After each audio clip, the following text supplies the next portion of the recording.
তামিলনাড়ুর জেলেদের অবহেলা করছে এবং রাজ্যের সাংস্কৃতিক ও ঐতিহাসিক পরিচয়কে দমন করার চেষ্টা চালাচ্ছে।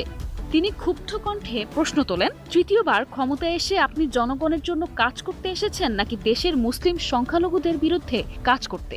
বিজয় জোর দিয়ে বলেন, বিজেপির নীতিমালা কখনোই তামিলনাড়ুতে শেকড় গাড়তে পারবে না।